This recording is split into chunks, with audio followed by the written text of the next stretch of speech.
Meu povo é destruído, porque lhe falta o conhecimento. Conhecereis a verdade, e a verdade vos libertará. Jesus, a palavra que cura.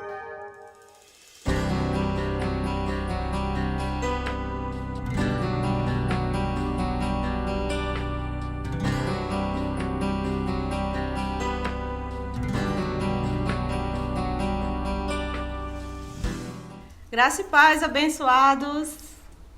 Estão bem? Prontos para iniciarmos mais uma matéria? Glória a Deus. Fico feliz que você está aqui, né? Chegou até aqui no curso e dou graças ao Senhor porque a sua perseverança vem do Senhor, né? O Senhor que tem motivado seu coração, o Senhor que tem lhe feito perseverar. E você tem dado ouvido, né, a essa voz de perseverança. Então, que você continue, né, até o fim. Não terminamos aqui o curso. Ainda tem algumas matérias pela frente. Mas louvo a Deus porque aqui já chegamos. Amém? Vamos orar para que a gente possa estar dando continuidade, né, a essa aula. E, enfim, lermos a apostila. Certo? Feche seus olhos onde você está. Antes de fechar os olhos, eu queria dizer novamente porque eu já disse em outras aulas, mas eu vou dizer nessa, que preste atenção, né? Preste atenção no que vai ser dito. Esse é um curso espiritual, onde nós precisamos dar atenção ao Espírito Santo, para que ele possa estar tratando de nós. Porque se não houver uma reverência para a palavra não vai promover o entendimento em nossas vidas, a libertação, a revelação. O Espírito Santo vai ficar impossibilitado de revelar aquilo que ele tem. Por isso que é necessário a gente ter uma reverência, né? Então, se desprenda de tudo que possa lhe atrapalhar, foque no que vai ser ensinado, foque naquilo que vai ser entregue neste momento, para que assim o crescimento possa estar acontecendo e o Senhor possa ser glorificado através das nossas vidas. Amém? Através do nosso conhecimento, do entendimento da palavra e a prática. Certo? Vamos lá orar ao Senhor. Pai, em nome de Jesus, nós estamos aqui mais uma vez. E nós te agradecemos, Senhor, por tua bondade e a tua misericórdia que se renova sobre as nossas vidas. Eu te peço, ó Pai, que o Senhor venha, através do teu Espírito Santo, descer aos nossos níveis e nos dar entendimento da tua verdade. Senhor, eu te peço que nesse momento o Senhor me use como um canal do Senhor, para que assim eu possa transmitir aquilo que está alinhado ao teu coração. Obrigada, Espírito Santo, pelo teu mover e o teu agir desde já, na vida de cada aluno, na vida de todos esses que estão concentrados, que estão entregues a aprender do Senhor. Muito obrigado. Em nome de Jesus, nós te agradecemos. Amém. Amém? Vamos ler a apostila? Então, aí, a gente vai ensinar hoje a primeira aula, né, da matéria Prosperidade Bíblica. E a introdução a gente vai estar lendo agora. Nesta matéria, nós estudaremos outro assunto que, infelizmente, ainda é mal compreendido entre muitos cristãos: a prosperidade bíblica. Enquanto uns creem e nós respeitamos que é pecado ser rico financeiramente, outros creem e nós também respeitamos que só estão alinhados à vontade de Deus se forem ricos, a ponto de levá-los a amar o dinheiro. Então, são dois extremos. Um diz que não pode ter nada, e o outro diz que só é abençoado se for rico, né? A ponto de levarem as pessoas a priorizarem a riqueza ao invés do verdadeiro propósito de Deus. Então, aí nessa matéria a gente vai ver o meio da história, certo? Que diz assim: porém, a verdade é que essas duas crenças estão erradas. E nesta matéria vamos trazer o equilíbrio sobre a questão da prosperidade. E este equilíbrio nos levará a não amarmos o dinheiro, mas compreendermos que também é a vontade de Deus que os seus filhos sejam abençoados materialmente, com o intuito de serem canais de bênção na vida de pessoas, para o avanço da obra de Deus. Espero que o Espírito Santo nos esclareça mais a palavra de Deus, a palavra que cura. Então a gente vai estar abordando esse equilíbrio nessa matéria, né? De não amar o dinheiro e de ter o dinheiro, e qual o propósito de se ter o dinheiro. A gente vai estar falando sobre isso no decorrer. Amém? Vamos lá para o capítulo 1. O que não é prosperidade bíblica, tá? Aí diz: é unicamente ser rico financeiramente, como muitos irmãos ou como muitos ímpios e filhos de Deus pensam e nós respeitamos. Então, a prosperidade bíblica não é unicamente ser rico, certo? Como alguns pensam. Veja, prosperidade, se a gente for olhar no dicionário, né? Em qualquer dicionário, a gente pode encontrar as definições assim, só de prosperidade: sucesso e êxodo, é o êxito. E também outro significado: que conseguiu acumular riquezas. Isto é uma definição natural para prosperidade. Só que a prosperidade bíblica, ela não está relacionada unicamente a isso. A gente vai ver aí que a prosperidade bíblica é totalmente, ou é além disso.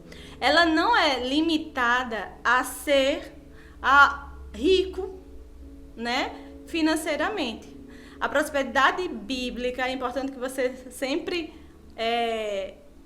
pegue essa junção, prosperidade bíblica, porque como nós pertencemos ao reino de Deus, nós somos prósperos em Deus. E a gente vai ver aí no decorrer da matéria o que é ser próspero em Deus.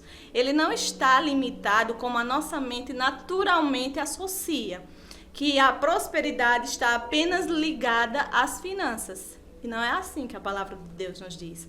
Vamos ver aí no capítulo 2. O que é a prosperidade bíblica? É estar bem em todas as áreas, por ter recebido o conjunto de bênçãos chamado salvação. Que é o quê? Esse conjunto de bênçãos: vida eterna, cura e saúde divina, suprimentos materiais, sabedoria de Deus e etc. Certo? Então, prosperidade bíblica não se limita a bens materiais. Prosperidade, biblicamente falando, é um conjunto de bênçãos que a gente recebe, né, da parte de Deus.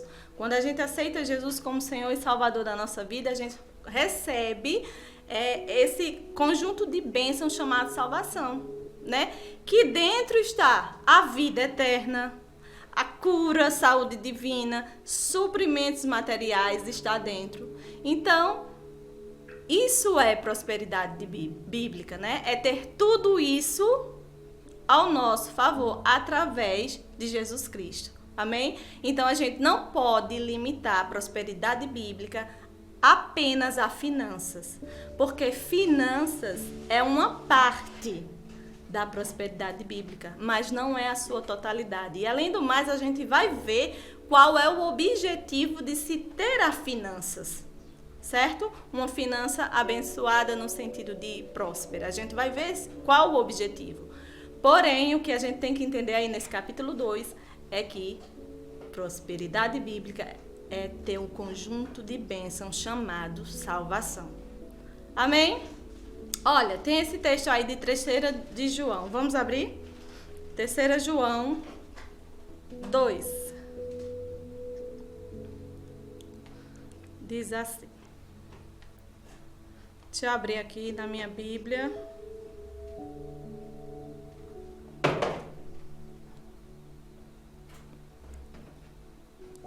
Amado, oro na expectativa de que tenha boa saúde e que seja bem-sucedido em tudo que empreenderes, assim como é próspero a tua alma.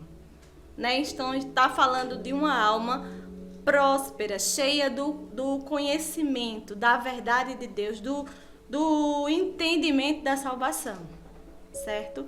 Então, a prosperidade, ela não se resume, bíblica, ela não se resume a uma vida financeira boa. Amém? Vamos continuar. Tem uma observação aí na apostila, depois de Teixeira João, que não é bem uma observação. Diz assim, algumas traduções desse versículo tem a palavra prosperidade. E em outras, tem que te vá bem em todas as coisas. Confirmando assim o que acabamos de ensinar, certo? Que prosperidade não se resume a vida financeira boa apenas, tá? E você vai me ouvir dizer muitas vezes isso, viu? Vá se acostumando para que fique bem firme na minha e na sua mente, certo? Vamos lá. Deus criou o homem, capítulo 3. Deus criou o homem, ser humano, abençoado em todas as áreas. O Senhor criou Adão e Eva abençoado em todas as áreas. Ou seja, tinha a vida de Deus em sua natureza, em seu espírito. Gênesis 1, 26 ao 27, você pode ver aí. Eles eram saudáveis fisicamente, eram abençoados materialmente, eram muito inteligentes e sem nenhuma deficiência em sua alma. Tinha a sabedoria de Deus disponível, pois estava sendo ensinado por ele. Estava disponível se permanecerem fiéis à eternidade com Jesus Cristo e etc. Então você vê que Deus criou o homem próspero. O primeiro homem, Adão e Eva, criou ele próspero. E essa prosperidade a gente viu que ela se abrangeu a todas as áreas da vida dele. Eles tinham a vida eterna, eles tinham a natureza de Deus. A Bíblia diz que o homem foi criado à sua imagem e semelhança. Deus colocou a sua natureza dentro de Adão, né? E Eva. E eles, antes de pecar, tinham sim a vida de Deus. Saudáveis fisicamente. Eles não iriam adoecer. A doença é uma consequência do pecado, que veio após a desobediência, né? Eles eram abençoados materialmente. Gênesis diz que ele administrava o jardim. Deus criou o jardim do Éden para que o homem habitasse lá. E o jardim, a Bíblia diz que tinha de tudo o que o homem necessitasse, né? Então, o que era necessário para viver, o homem tinha lá. Então, ele era abençoado materialmente. Inteligentíssimo, sim. Deus criou o homem com a sua totalidade do seu cérebro, do seu QI funcionando, né? A gente sabe que no decorrer, por causa da queda, a gente foi perdendo isso. E a gente vê o quanto o homem ainda faz, né? De coisas que nos surpreendem, como a internet, como algo que a gente está aqui tendo a possibilidade de estar junto, mesmo longe.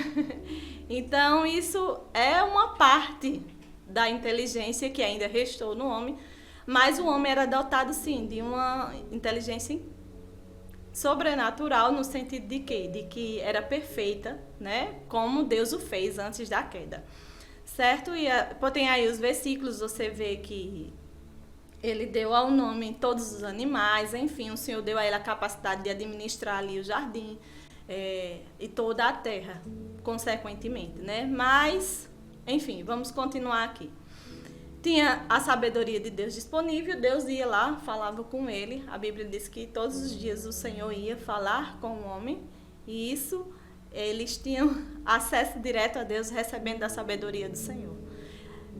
Estava disponível a eles, se eles não pecassem, né, chegar à eternidade com Jesus, certo? Mas tudo a gente sabe que aconteceu por conta do pecado, só que o que a gente quer enfatizar aí é que a prosperidade, veja, Adão e Eva usufruíram de prosperidade e não estava limitado à área material, certo? Vamos continuar aí no capítulo 4.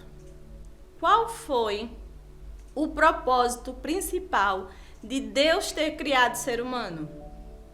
Foi para que o homem obedecesse ao Senhor por amor. E como resultado desta obediência, ele continuaria desfrutando das bênçãos que o tornava próspero. Então, a única coisa que Deus criou, o homem que requereu dele foi o quê? Obediência. né? E a gente sabe que isso não aconteceu. Mas vamos ver aí no capítulo 5. Então, mais antes, voltando. Então, esse foi o propósito principal de Deus criar o homem. Que o homem obedecesse a Deus e, consequentemente, o homem desfrutaria da prosperidade, que não se resume à área financeira. Certo? Capítulo 5. Após a queda, o homem perdeu as bênçãos em todas as áreas. Por causa do pecado de Adão, o conjunto de maldição chamado morte, que é a natureza do pecado, no espírito, doença, miséria, falta de sabedoria, falta da sabedoria de Deus e etc., veio a pessoa. Então, esse conjunto de bênção chamado morte, que é tudo isso aí, a natureza do pecado, né, doença, miséria, veio ao homem por causa do pecado. Veio às pessoas. E por isso, eles perderam as bênçãos em todas as áreas, ou seja, a prosperidade bíblica. Então, aquela bênção que existia, que o Senhor deu em todas as áreas ao homem, ela foi perdida depois da queda do homem, tá? A Bíblia diz que todos passaram, né? Todos pecaram e eles passaram a ter a natureza de Deus. A natureza do pecado. Certo? E eles morreram espiritualmente. Por ter morrido espiritualmente, eles receberam um conjunto de maldição. O contrário do que tinham. Tinham um conjunto de bênção, receberam um conjunto de maldição. E esse conjunto de maldição é o que proporcionou, né? A perca das bênçãos, da prosperidade bíblica. Tá? Bora aí para o capítulo 6.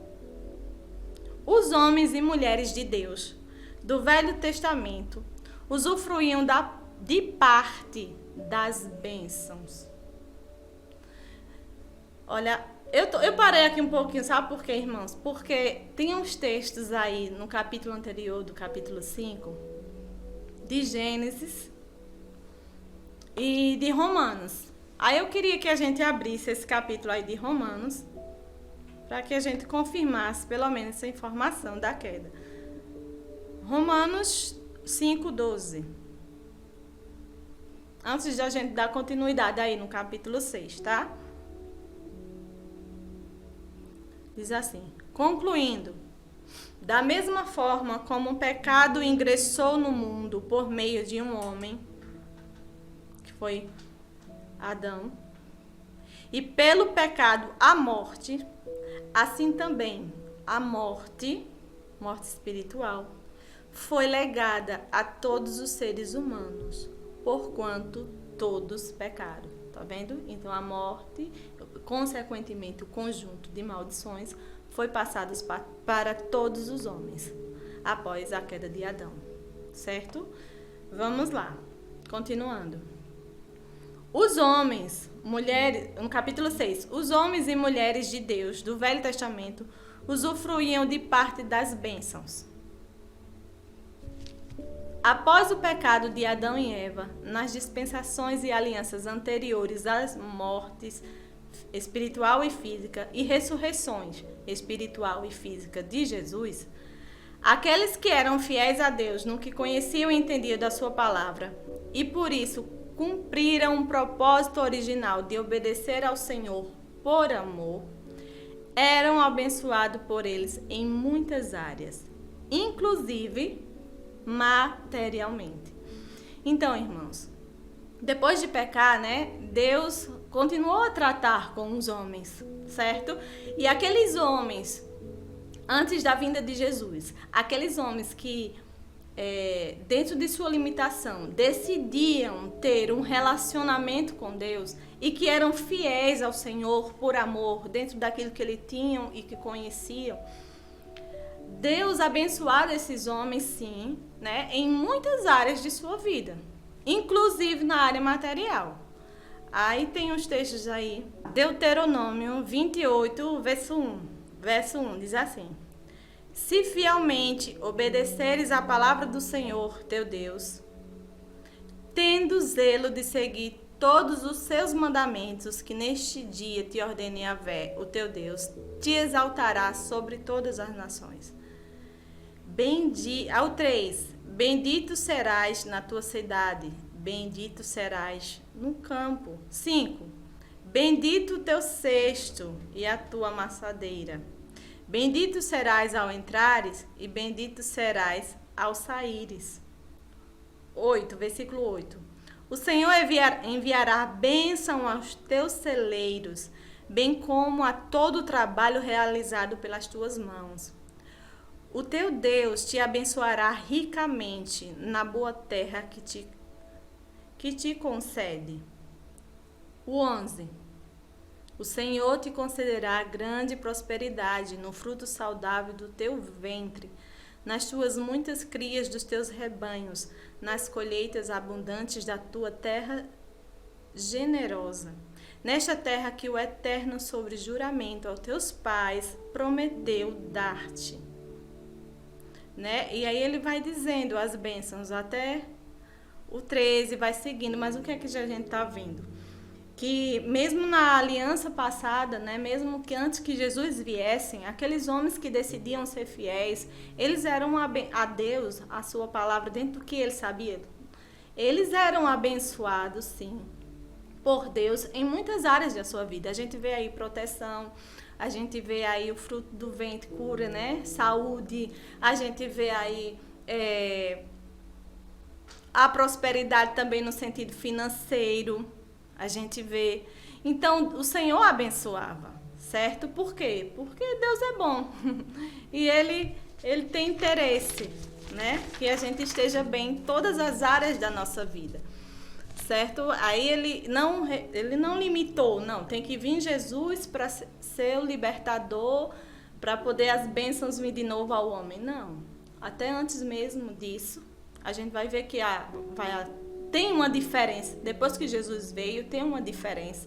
Mas antes, de uma forma limitada, eles já podiam sim desfrutar de bênçãos, né? E uma delas era na área financeira. Vamos continuar aí na apostila. Diz assim: essas bênçãos, isso ocorria porque o Senhor não é contra o dinheiro. E nem que o homem tenha uma boa condição financeira. Porém, o que ele não quer é que as pessoas sejam apegadas às coisas materiais. A gente vai ler esses versículos aí daqui a pouco. Mas se apegue ao conhecimento e entendimento da vontade do Senhor ou da sua vontade, para confiar nele e obedecê-lo por amor, não visando o retorno das bênçãos. Tá vendo, irmão? Então, o Senhor não é contra que a gente tenha na área financeira, mas Ele quer trabalhar nas nossas vidas o propósito, a intenção, né? De se ter o financeiro, certo? Há em Deus, né, um direcionamento para por que se ter na área financeira. E Ele sempre fala que é para abençoar vidas, certo? Não é o propósito de só nós usufruirmos para nós mesmos. Ele quer nos abençoar e quer que a gente esteja bem. Mas o principal motivo é ser um canal de bênção. A gente vai continuar vendo, mas vamos voltar aí para o que a gente está se detendo, né? Vamos abrir 1 Timóteo. Ele quer que a gente tenha, mas não seja apegado ao dinheiro. 1 Timóteo 6:10 diz assim: porquanto o amor ao dinheiro é a raiz de todos os males, e por causa dessa cobiça alguns se desviaram da fé e se atormentaram em meio a muitos sofrimentos. Tá vendo como é perigoso você ter a finança sem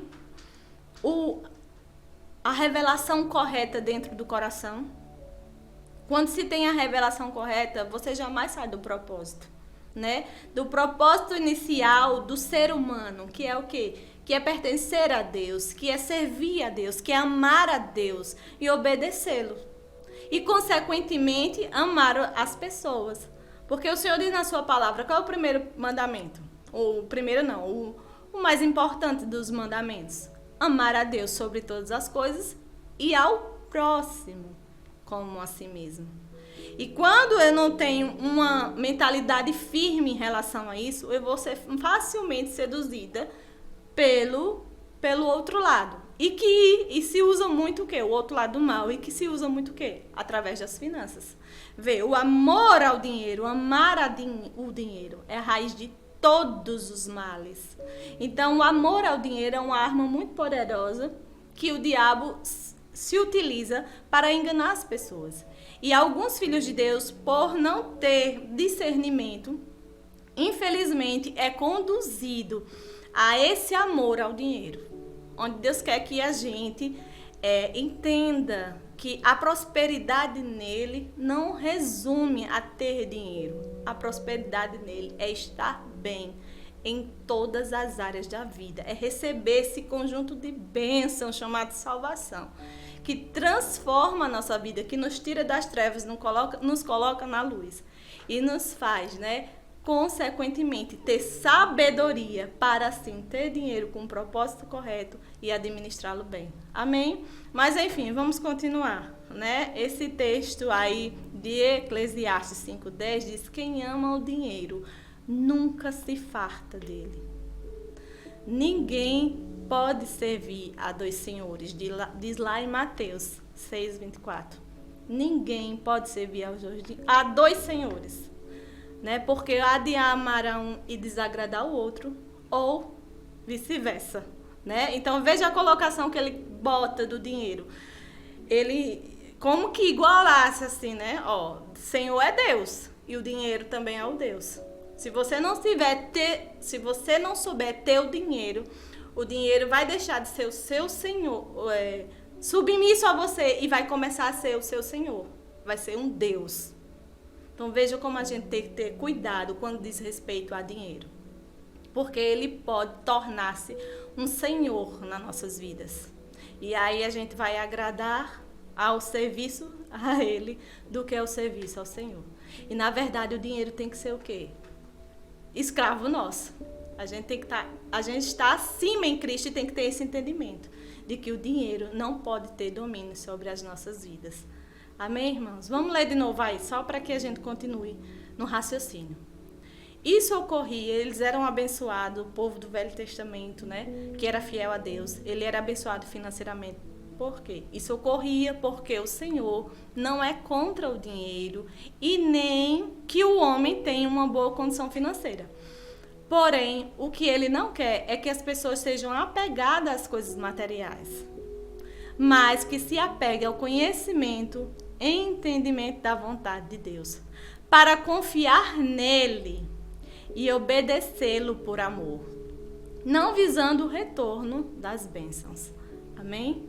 Observação: muitos pensam, e nós respeitamos, que Deus quer que o seu povo seja miserável.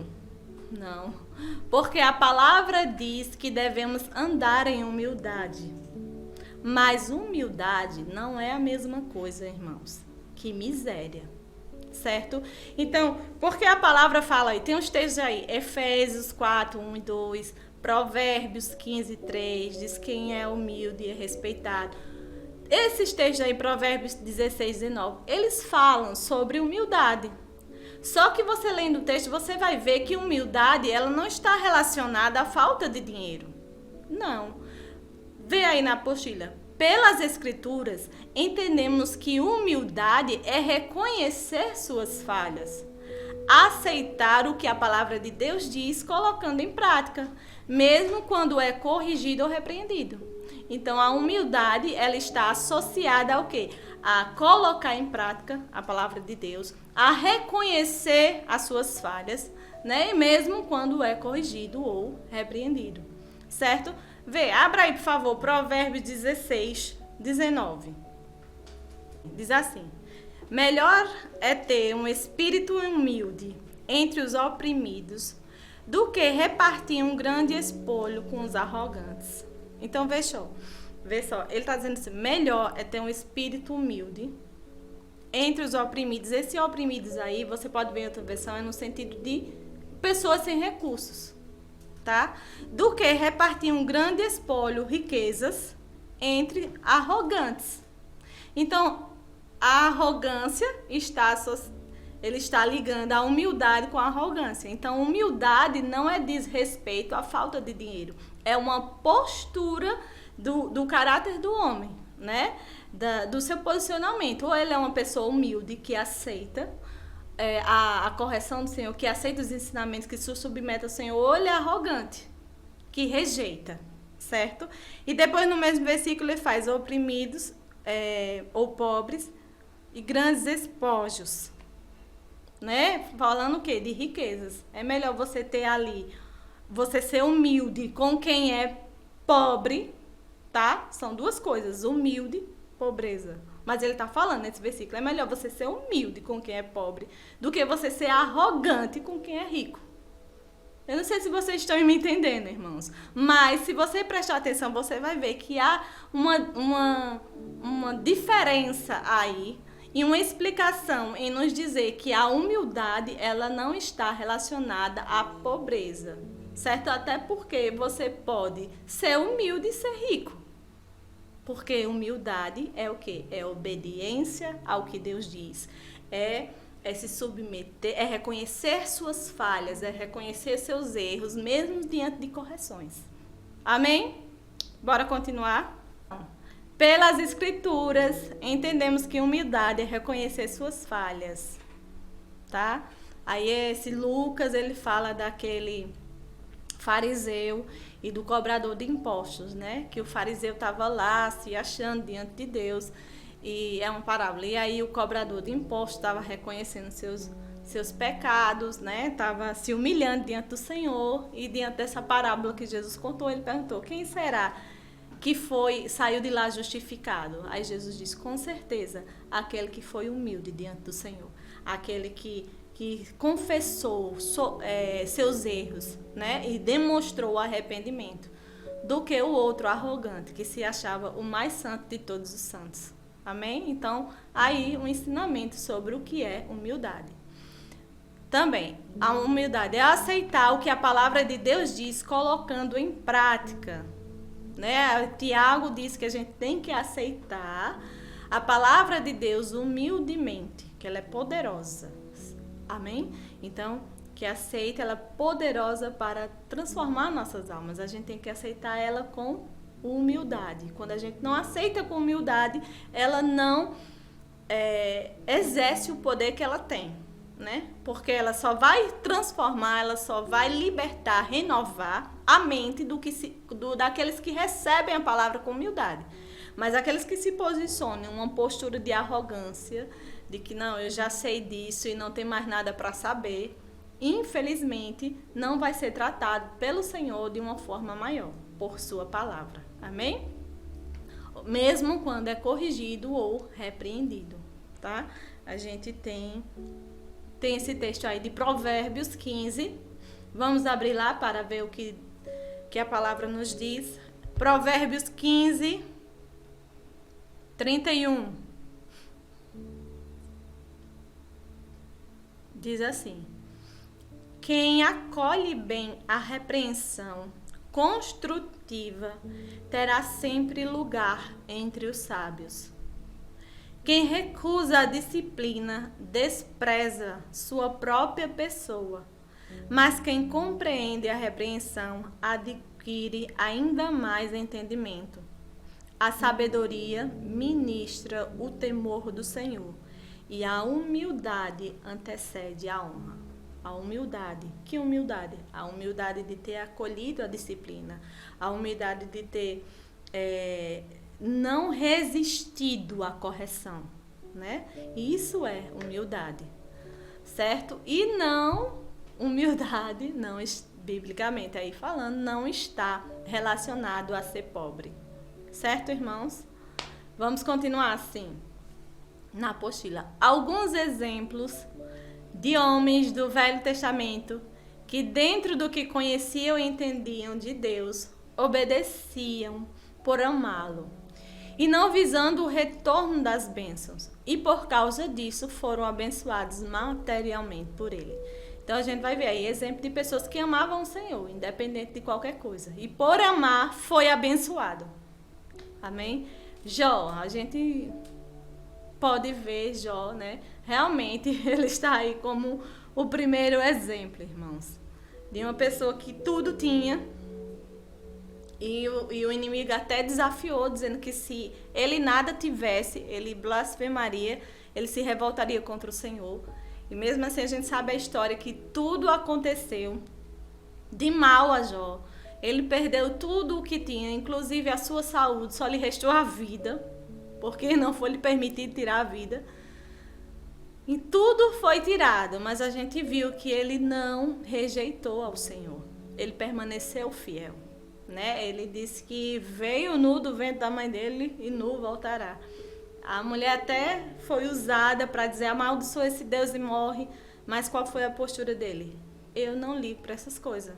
Não vou trocar esses privilégios, eu não vou trocar essas bênçãos que foram me dadas pela minha honra a Deus. Jamais. Eu vou honrar a Deus. Eu estou parafraseando, amém, irmãos? Eu vou honrar a Deus acima de todas as coisas. Deus me deu, Deus tomou, bendito seja o nome do Senhor. Amém? Então, não era o dinheiro que movia, não eram as posições que Jó tinha que movia ele. Não, verdadeiramente ficou comprovado que era o amor a Deus. E do mesmo jeito, a Bíblia, Deus diz que a Bíblia está escrita para nosso ensino, para exemplo nosso. Eu sei que o nosso maior referencial é Jesus, mas a gente tem que tirar essas lições, irmãos. Porque Jó, ele estava numa aliança inferior à que nós estamos hoje. E mesmo assim ele teve todo esse coração de se desprender a tudo, de perder tudo e amar ao Senhor acima de tudo. Que a gente também possa ter essa inclinação. Amém, irmãos? De amar ao Senhor e não deixar que nada, nem mesmo dinheiro, tome o lugar de Deus nas nossas vidas. Amém? E a gente viu que depois Jó foi abençoado em dobro. Em tudo que ele tinha, foi abençoado em dobro. Também a gente vê aí Abraão. Abraão, ele tinha uma estabilidade, ele estava ali com a sua família. Ele tinha já um parentesco, todo mundo próximo, né? E o que foi que Deus disse? Saia daí, deixe tudo, abandone tudo, vá embora para uma terra que eu ainda vou lhe mostrar. E com um coração de obediência, ele desapegou de tudo, deixou tudo e levou, né, Sara, sua esposa, né, aquilo que lhe cabia levar, e levou até o que não cabia levar, né, que foi o Ló, que o Senhor disse que deixasse a parentela, ele ainda levou Ló, mas enfim, o que a gente quer dizer é que ele teve, dentro do que tinha, um coração obediente, por ser obediente, por ser fiel ao Senhor, o Senhor fez prosperar abundantemente. Amém? O que é isso? Prosperar abundantemente é ser rico? Não apenas. Ele prosperou em todas as áreas da sua vida, inclusive a material. Amém? Isaac também, outro exemplo, que é interessante, se você ler aí essa referência que tem, né? E você continuar além desse Gênesis 26, 27 aí, você vai ver que vai contando a história de Isaac, que ele começou a prosperar, né? Ter grandes riquezas. E aí ele começou a cavar o poço. Foi atrás de poço, porque precisava de água para se manter o rebanho. E começou a cavar poço. E diz que ele começou a cavar um poço, e quando ele cavou, encontrou água, ou um poço que já existia, que foi Abraão que tinha feito, e começou a procurar água, encontrou. Quando ele encontrou, veio um rei mau e disse: esse poço não é seu, esse poço é meu. E aí o que foi que Isaac fez? Ele pegou a briga? Não, ele não pegou uma briga. Ele abandonou e foi para outro lugar. Por que eu estou dizendo isso? Porque, olha, vamos tentar trazer para um exemplo dos dias atuais. É como se Isaac ele tivesse pegado e construído uma loja.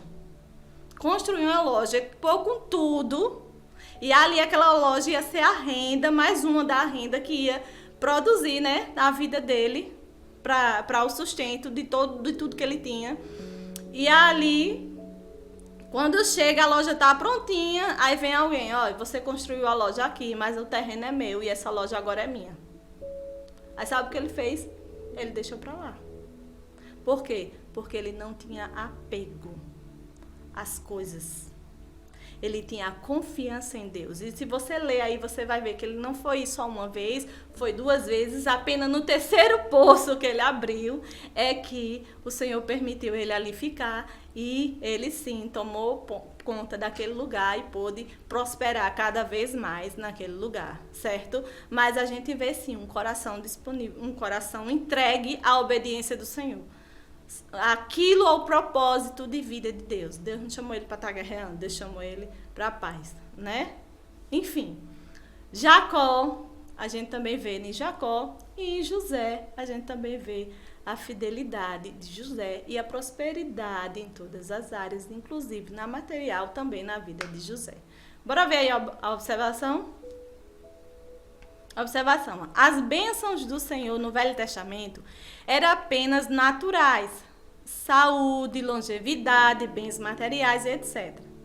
Pois a bênção espiritual da natureza divina, a vida e o amor de Deus, do Espírito Santo, morando no Espírito, e de ir ao céu glorioso após a morte física, só poderiam ser dadas quando Jesus pagasse o preço e adquirisse a nossa salvação, por meio dos seus sofrimentos e mortes e ressurreição, ou ressurreições.